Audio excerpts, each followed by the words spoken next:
Good morning, good morning, good morning. So I see all this outrage and about the Dilbert guy. But I want to take it back to COVID. When we had a chance economically to expand our threshold on what we owned. The reason why I think Black people care so much about white people is one, we want to, not no direct, we want to be like them. We think that's the epitome of success. And quite frankly, we care way too much. White people can say what they want. At the end of the day, it's about equity.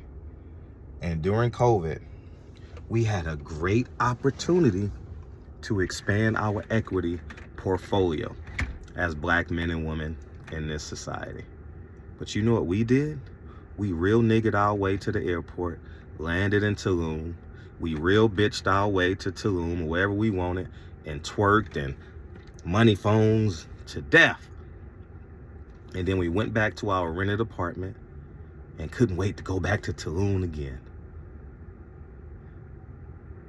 The reason why I don't give a flying fuck about what you say in my comment section, how you care about Fred, is because I own my time and my resources come from which I created. Black people, you will stop caring when you own your time and you own your space. This deal, white people have the right to say what they want to say. Freedom of speech. You can agree or disagree. But being a Twitter revolutionary, Instagram Martin Luther King, Malcolm X, or whatever, won't hold you in the real world. You still got to get up, clock in, pay your rent, pay your car payment, pay your insurances. I urge y'all, I urge us, if you don't have it, believe in group economics, own something. I'll tell you a couple of stories during COVID. During COVID, if you followed me, you see me expand my holding portfolio exponentially, right? But here's what I did. Everyone that would listen, I gave them the information that I was implementing. I went to all my tenants. I said, here, use this. I stayed up for days trying to help my tenants. Obviously, because I need to protect in which I own, and two, I want them to be successful too. Everyone that I knew, I gave the information. Everyone that was trading stocks, I told them to invest in vacation stocks.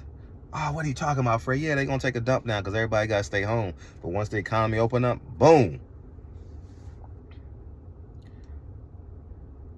It's about equity. It's not about equality. When you understand, when Black people fully understand, I need you to understand this. When you understand, you're going to have an aha moment. Everyone go to Google and follow me on this. Jim Crow was created by liberal Democrats. NAACP was created by liberal Democrats. And who was the face of it for Black people? W.E.B. Du Bois. W.E.B. Du Bois woke up, moved to Ghana, him and his wife, and guess what? He's buried in Ghana, not in America. That Booker T. Washington versus W.E.B. Du Bois was all controlled opposition. So you know what they did? Jim Crow morphed into the NAACP, then morphed into the civil rights movement. Who was the face of the civil rights movement? Martin Luther King. What happened in '65 when he woke up? I led my people into a burning building. He realized it was about economics. And guess what? He was murdered in '68.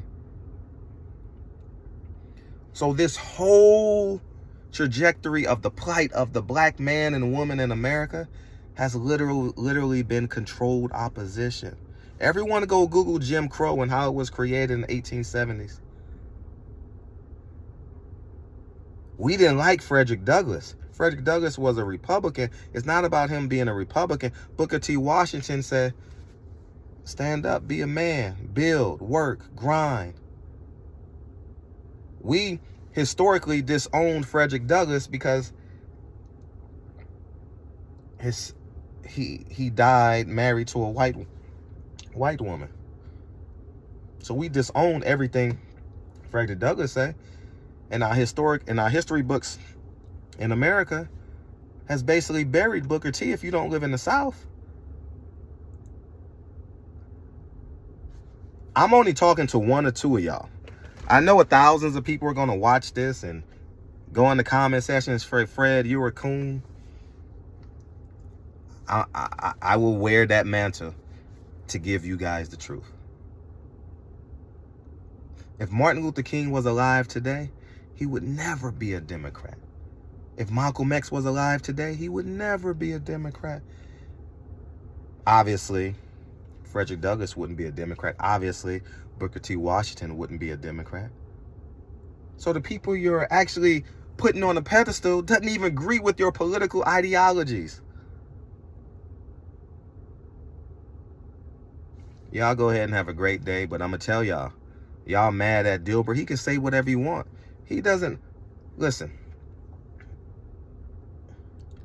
I have millions of dollars invested in the black community.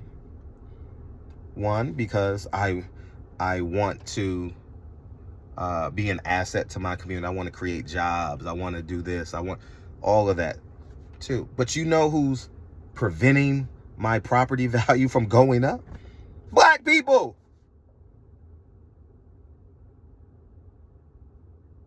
And then we cry over gentrification.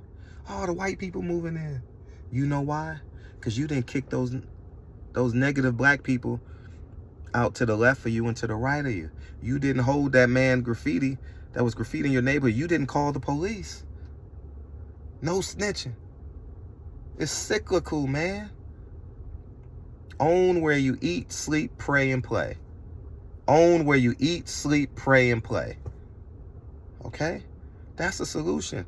Getting outraged over Dilbert comments, and then y'all go to D.L. Hughley and all these controlled oppositions and these algorithm experts, and y'all go ahead and have a great day. But we're going to continue to be the laughingstock. But in 3 national election cycles, guess what? Guess what black people's going to be? In 3 to 4. In the next 20 years, not counting this one, the next 20 years, the Latinos are going to take the spot of the black people. 100%. This ain't no Latino versus black.